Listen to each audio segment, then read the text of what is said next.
I'm Matt McClure. And I'm Francesca Maxime, and this is Currents. States are opting out of one part of the new health care bill. We'll find out how. Are dating and faith mutually exclusive? Some experts weigh in. Catholic dating and courtship, both, they need to be directed toward marriage. And leading by example, some advice on getting people to church. The best way to encourage people to go to church is by going to church yourself.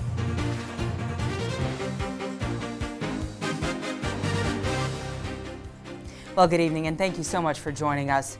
Florida recently became the fourth state to opt out of one part of the new health care bill.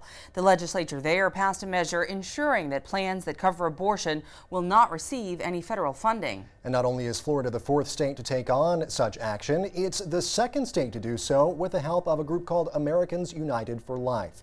I had the chance to find out more about all of this yesterday when I spoke with the group's Vice President of Government Affairs, Dan McConkey.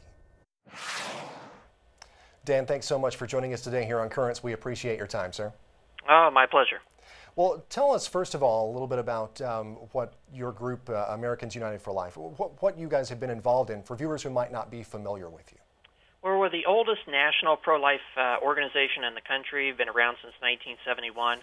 And what we do is we help state legislatures to pass the best pro-life laws that they can. And then we help to defend those laws in court when they're challenged by Planned Parenthood and the ACLU. Gotcha. Now, recently, you guys have been involved in doing that, just what you were talking about, in several different states. Tell the viewers about what you guys have been involved in here recently. I understand Florida is the most recent state to pass legislation that was modeled after a plan that was put forth by your group. That's right. When the federal health care plan was passed, as part of getting that through the Senate, there was a provision added in that allowed states to choose to opt out of the abortion mandate that was in the health care exchanges that was being set up. So what we did was, right after health care reform was passed and signed into law, we created model legislation for states to be able then to introduce in order to actually take advantage of that opportunity that the federal government created. And so there's been 4 states already that have passed this, even though we're only about 6 weeks past health care passing. Arizona passed theirs and signed theirs into law. Tennessee and Florida and Mississippi have all passed theirs in the legislature. And as you mentioned, Florida just did theirs this past week right at the end of their session. And there are other states that are looking at doing this. I know Oklahoma and Missouri are probably going to do something here in the next week or so. So this is something that there's a lot of states already moving on, which is especially interesting given the fact that most state legislatures only meet for 2 or 3 months out of the year, and many states have already ended their sessions for the year. So other states that are maybe interested in this, like Utah, Indiana, Virginia, actually aren't going to have an opportunity to do this probably until 2011. So having this many states this late in their session already moving to take advantage of this opt-out provision so that they could stand up and say that they're not going to cover abortion in their federal, in the health care plans that are offered in the exchanges created in their state is really remarkable. Right. Now, of course, there will be people out there who would say, well, let's say the Bart Stupak, for example, who would say, well, the bill was, there was a fear that there would be federal funding for abortion in the bill. President Obama then agreed to sign the executive order saying, well, we won't provide any federal funds for abortion. And also, I was looking as I was sort of preparing to talk to you today, the website politifact.com, which is a nonpartisan group, and they're just kind of fact-checking things here. And I looked at an article that they had written about it that says, the law prohibits federal subsidy funds. This is the federal bill that we're talking about, intended to help people afford health care coverage from being used to pay for abortions, except in cases of, rape, incest, and where the mother's life is in danger. So to those people, what do you say? I mean, they might come up and say, are these measures really necessary? Because, there's really no federal funding of abortion in the bill. What's the argument there? Well, there is no direct federal funding, but what there is federal subsidies for the health care plans, and these health care plans can offer abortion coverage as a part of their plan. So it's not like you have $1 going in, another dollar coming out of the system going directly to abortion, but it's a subsidy of the entire plan that's being done. And my argument is there's no greater explanation that this kind of legislation is necessary than the fact that U.S. Congress specifically gave states the opportunity to opt out of this provision alone. They didn't do it on anything else. There is no other aspect of the federal health care bill, the exchanges that are set up, where state governments can choose to opt out of doing something like they can on this particular issue. And so given the fact that the Senate added this provision in, obviously goes to show that were many people in Congress who believed that this was an issue, believed that this was necessary, and wanted to give the states the opportunity to make their voice heard on this. Well, Dan, thank you so much. Our time is just about up here. Americans United for Life is the group. AUL.org is the website, and we'll link up to your website on our website and push folks in that direction, rather, and let them know a little bit more about your organization and what you do. So, Dan, thank you so much for joining us here today on Currents. We really appreciate your time, sir. My pleasure. Anytime. Thank you. Thanks. And as I just mentioned, we do have more about Americans United for Life over on our blog. Go to currentsny.net and click on Riding the Wave. Stay tuned. There's much more Currents straight ahead. When we return, we'll have the day's headlines, including the National Day of Prayer going on despite a recent court ruling.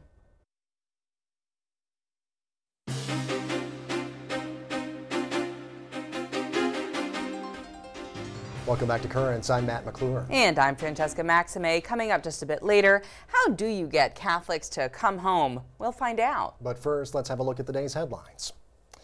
Today is the National Day of Prayer, but the annual observance that began in 1952 is now the center of controversy. Last month, Federal District Judge Barbara Crabb declared the law unconstitutional because she said it violates the separation of church and state. President Obama and the National Day of Prayer Task Force, a privately funded group, are fighting the decision. Task Force Chairwoman Shirley Dobson talked about the controversy today. It's interesting that Judge Crabb cites the First Amendment of the Constitution as the reason for her ruling, but it is this very Constitution that guarantees us the liberty to freely and openly express our convictions in the public square. President Obama issued a National Prayer Day proclamation, but did not hold an interfaith observance in the White House. Now, in the middle of another controversy on this National Day of Prayer was Reverend Franklin Graham. He was supposed to be the keynote speaker at the Pentagon's official Prayer Day event, but he was uninvited because of his past comments calling Islam an evil religion. Graham showed up anyway at the Pentagon today. He prayed on the sidewalk outside, along with about half a dozen others. Franklin Graham is the son of evangelist Billy Graham. Well, out west, as the argument now continues over Arizona's strict new immigration law, a massive crowd marched down the streets of Phoenix yesterday to protest on Cinco de Mayo. Leading the march, the Reverend Al Sharpton. The crowd headed from a church to the state capitol building, where Governor Jan Brewer signed Senate Bill 1070 into law a couple of weeks ago. Earlier in the evening, the crowd gathered to hear Sharpton speak at a prayer service. The law, among other things, makes it a state crime to be in the U.S. illegally. Critics condemn the law, saying it will lead to racial profiling, but supporters say it's necessary to ensure the safety and security of the border state. Well, the U.S. Bishops' Conference is supporting a proposal in Congress that could create thousands of jobs in Haiti. In a letter to U.S. Senators Max Baucus and Charles Grassley, co-sponsors of the Haiti Economic Relief Program Act, said that the bishops said that the bill will send a clear signal that the U.S. is willing to take steps to improve the lives of Haitians in the short term and also in the long term. The bill would allow more Haitian-made goods to be imported to the U.S. As floodwaters recede and communication continues to be difficult in Nashville, Tennessee, some pastors are getting creative in their efforts to mobilize relief volunteers. The Music City was badly flooded after heavy rains over the weekend. Many people were forced from their homes, and major landmarks in the city suffered significant damage. But a local pastor took to his Twitter page with a call for volunteers to help with the relief work. Reports say hundreds of people showed up to help, and Pastor Pete Wilson, who has more than 54,000 Twitter followers, credited the power of modern communication with the turnout. And other Nashville pastors have been tweeting as well. One said that he was considering preaching about Noah on Sunday. As new atheists continue to become more popular, one Vatican cardinal says the church needs a new apologetics to counter their influence and defend the Christian faith. Cardinal William Levada praised the writings of C.S. Lewis, Cardinal Francis George, and others during a recent speech, but said the church needs others to follow in their footsteps as alternatives to modern-day atheist authors like Richard Dawkins. Cardinal Levada said Catholics in every age are called to explain the reasons for their faith and their hope. And finally, Jesus Christ could soon be coming to the small screen in a place that you might not expect. Comedy Central is reportedly working on an animated show about Jesus to be titled JC. It would depict Christ as a regular guy living in New York to get away from his father's enormous shadow. The show is in the development stages, and there is no word on when or if it will actually debut. Well, stay tuned. There's much more Currents coming up. Just ahead, looking at relationships in a different light. We're not viewing dating as simply a casual thing between a man and a woman, but rather with marriage in mind.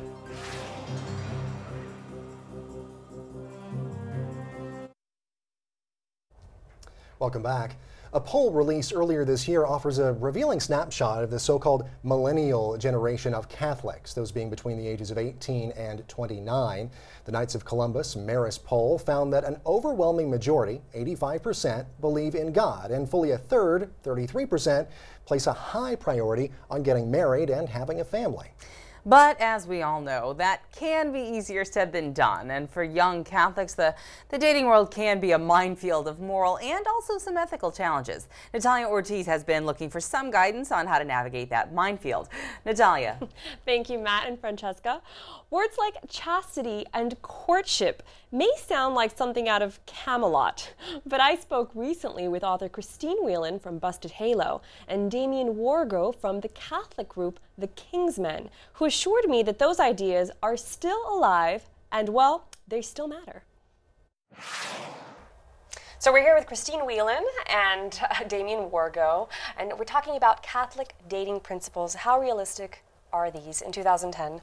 So Damien, I'd like to just start with you. We all kind of know what they are already. It's no sex before marriage, which obviously also means no living together before marriage. And also I've been hearing a lot about courtship versus dating. What's the difference? Why should we steer one way over the other? Tell me a little bit about what you know and what you feel. Sure. Well, I think with Catholic dating and courtship, both, they need to be directed toward marriage. I mean, that's the first principle that I think makes our faith so strong and also makes our view of relationships, especially as single people, a little bit different than the culture that we live in, because we're not viewing dating as simply a casual thing between a man and a woman, but rather with marriage in mind. So that's the first step there of dating. All right. Christine. Absolutely. I mean, I think that one of the things that the Catholic Church does so well is that it gives us the teaching, sort of the reasons behind some of the choices that we make. So, for example, with no sex before marriage, right? Practically, young adult Catholics are having sex before marriage at the same rates as non-Catholics. The surveys sort of have been showing that.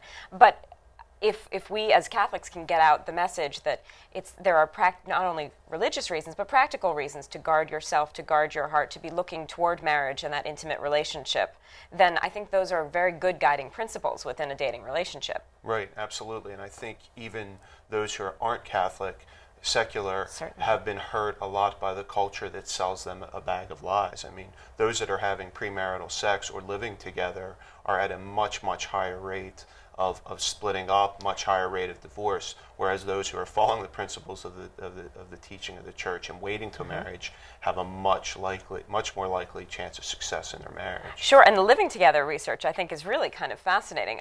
A study came out a couple years ago that shows that men and women may tend to view the decision to move in together in different ways, and not only do we have a sort of a problem with the fact that these couples are having sex before marriage and sort of playing at marriage in a non-committed way, but that they have completely different ideas about what that intermediate step means for the relationship. So certainly I think communicating is very crucial. And I think the church gives you really great tools about how to communicate. At the same time, I think we practically need to see that we need to talk to young adults where they are and to know that most young adults, even young adult Catholics, are not following the church's teachings as much as the church would like them to, and rather to say, you guys are sinners, this is not something that you're not welcome in the church.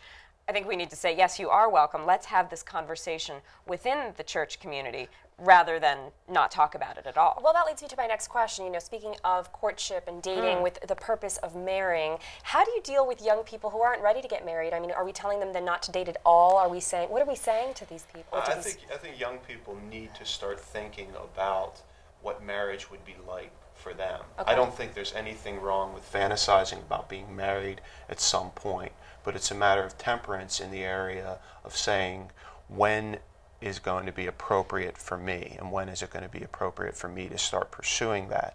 When someone is a little more financially stable, that they can enter into that, when they have some level of education that allows them to put them in a position that marriage can get off on the right start. So I think for young people, certainly working on relationships in the sense of just having friends of the opposite sex is a very good thing, and even in a sense going out in groups with men and women together. But certainly as they start to age a little bit, they really should be putting a priority on their vocation, be it to religious life or marriage. Sure. So when I think of courtship, I think of the sequence where you're looking toward marriage. So you're not dating to find someone to be intimate with that night or next week. You're looking for someone who is going to have a long-term relationship with. And I think that's very difficult, particularly for young adults in college, because the median age of marriage right now is 25 to 27, and then if you go on to a graduate degree, it's even older, it's your early 30s.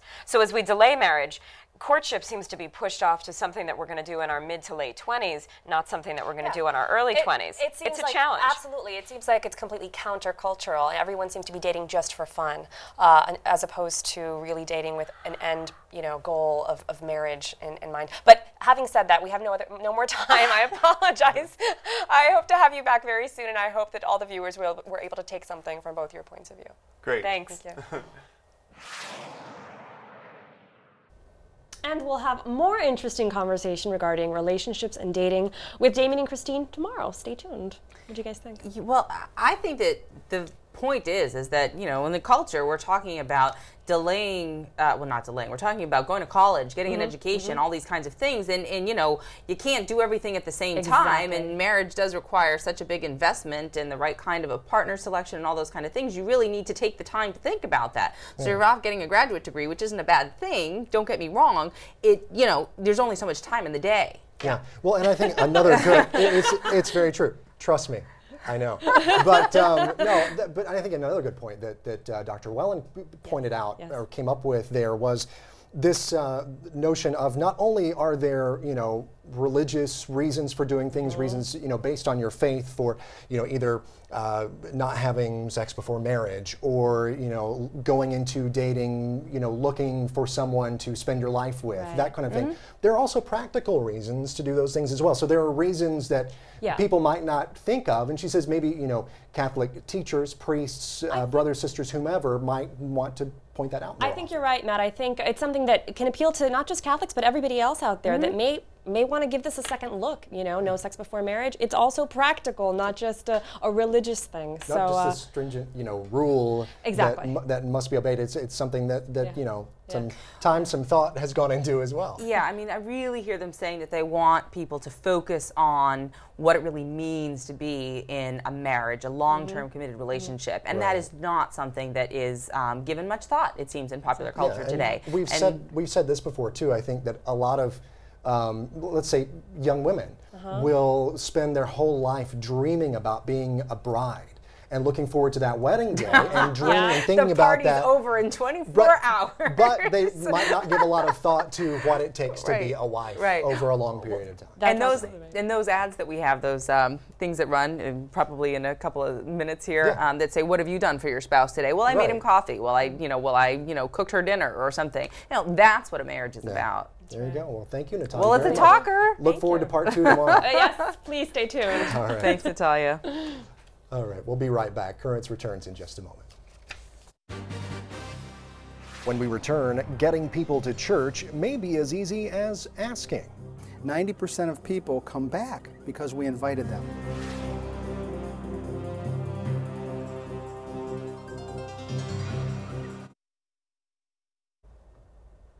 All right, let's be honest here. When was the last time you went to Mass? Really?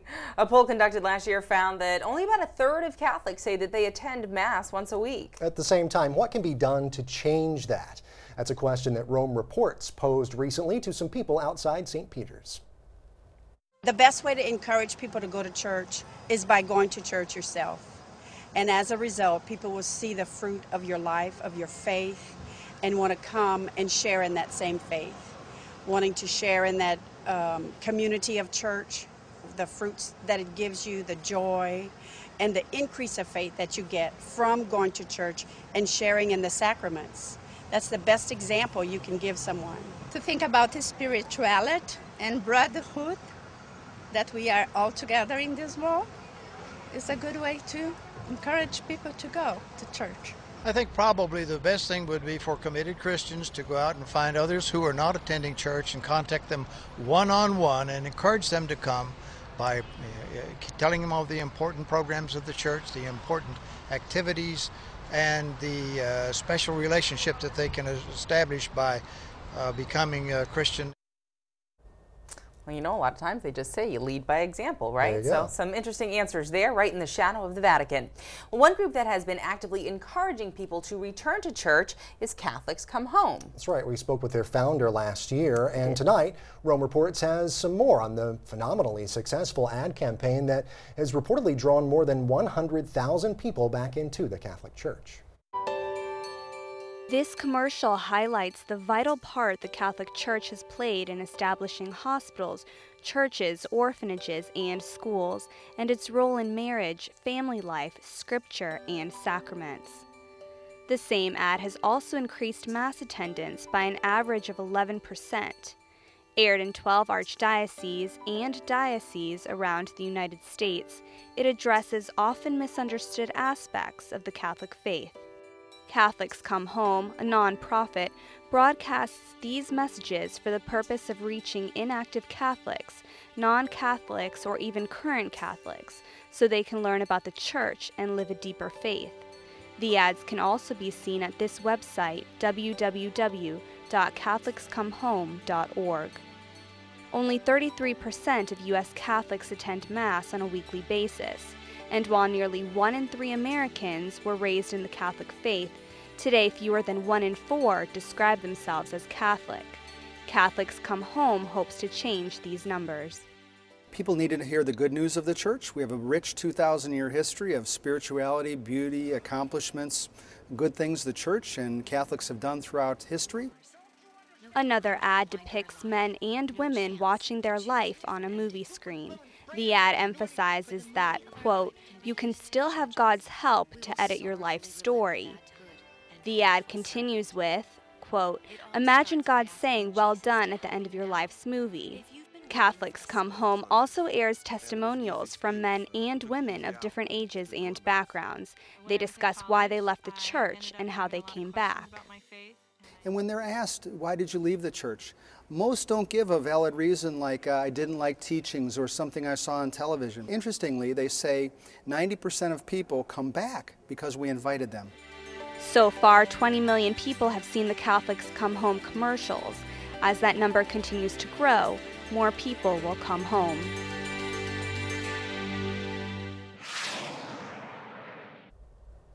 I interviewed Tom last year right here in our studios, and it was it's interesting what he said. You just have to really invite them. It's sort of like when somebody comes over in your kitchen, all you have to do is, you know, put a muffin or something on the table and they'll eat it. You know what I mean? It's right. Regardless of whether or not they're hungry, you know, give them the iced tea. Don't wait for them to ask for it and say, I'm thirsty, you know? There you go. And I think that that's just really a nice, easy lesson, because we can't always extend that invitation at our kitchen table, or in this case, of course, you know, about church itself. Yeah, and as we said, and as you saw in the Man on the Street piece there before this piece on Catholics Come Home, people were saying that the strongest witness that we have is probably just leading by example, as you pointed out there.